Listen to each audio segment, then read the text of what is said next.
Hi, Assalamualaikum warahmatullahi wabarakatuh. My name is Abu Hassan bin Razali. Okay, I will intro you about the hantavirus.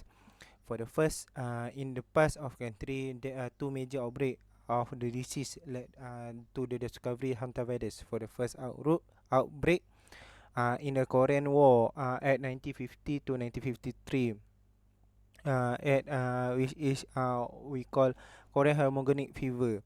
For the second outbreak, there four corner region of the United States in 1993 was initial four corner disease, which is now called Hunter polymerase syndrome (HPF) or Hunter virus coordinate polymerase syndrome (HCPF).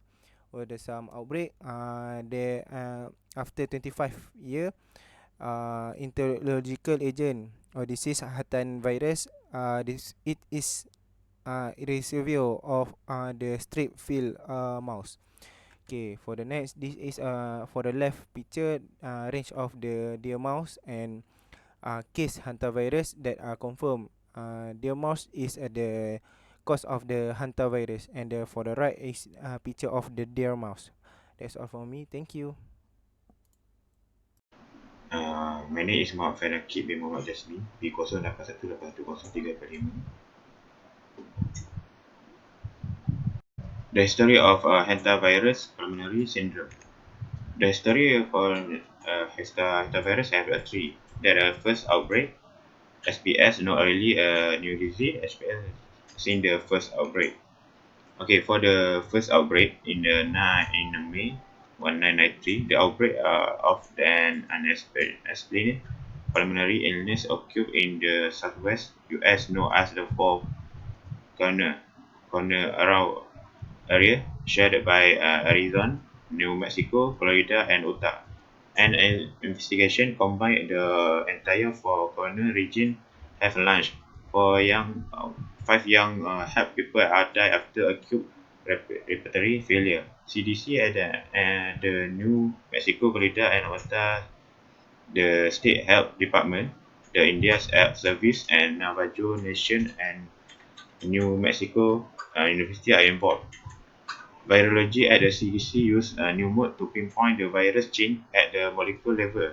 They are able to link pulmonary syndrome with a virus, in particular a previous known as a type of antivirus.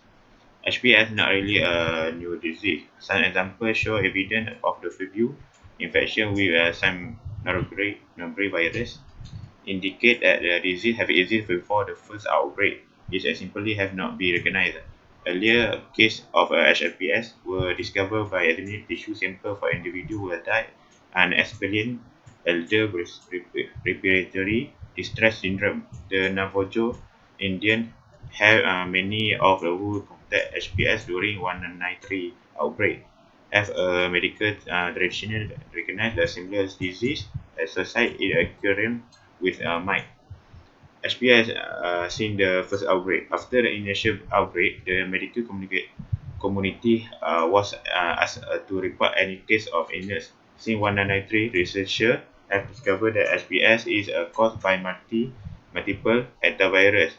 HPS discovered in June 1993 by a brigade inspector who have never visited the Four Corner area. Antibody against the hantavirus were detected in the patient tissue.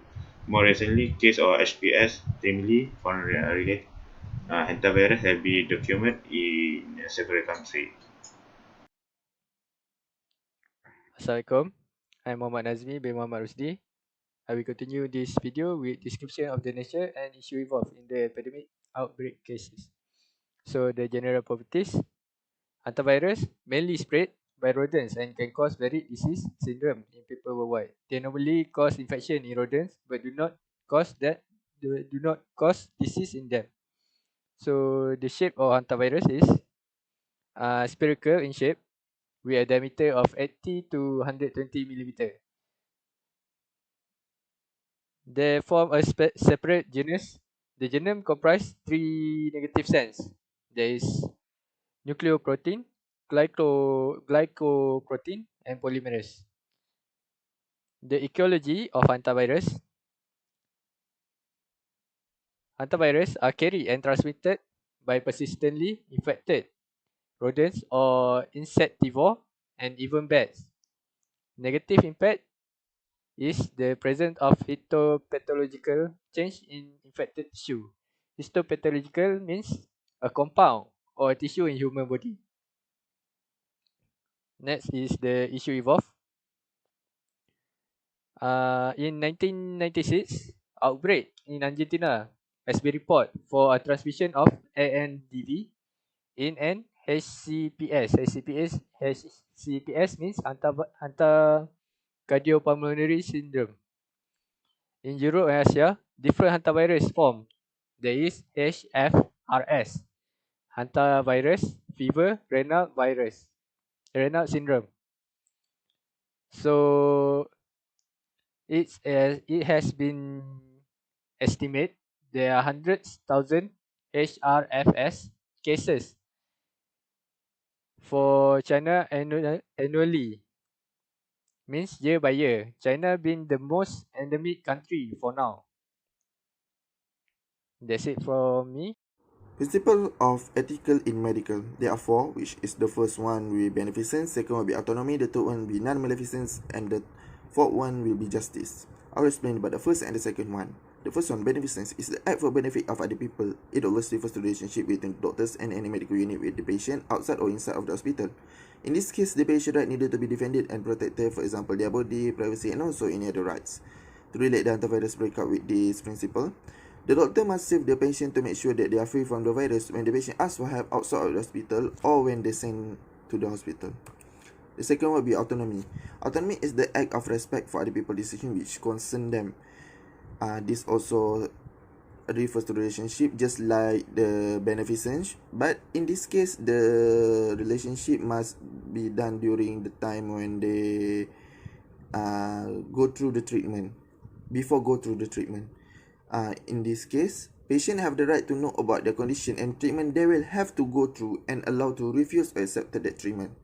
To relate with the hantavirus breakout, the doctor must inform the patient about the situation for their health after infected by the virus, whether it is worse or not. Then, when the patient gives a decision whether they will go for the further treatment or not, the doctor must accept it, no matter what. That's all from me. Thank you. Hi, my name is Tun Ewasha bin Amir, and I will explain the another 2 points of the clinical ethics during outbreak, which is non-maleficence and justice. Non-maleficence means that a healthcare professional must do no harm. According to the ANA Code of Ethics, all healthcare workers should carefully evaluate each situation before making decisions.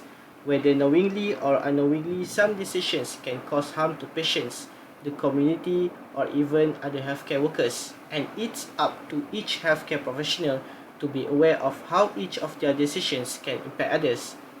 Non-maleficence covers 4 factors. First, an act should not be truly wrong. Second, every action should have a positive benefit. Third, a good effect should never be a result of the wrong action. Lastly, good outcomes should always outweigh the bad.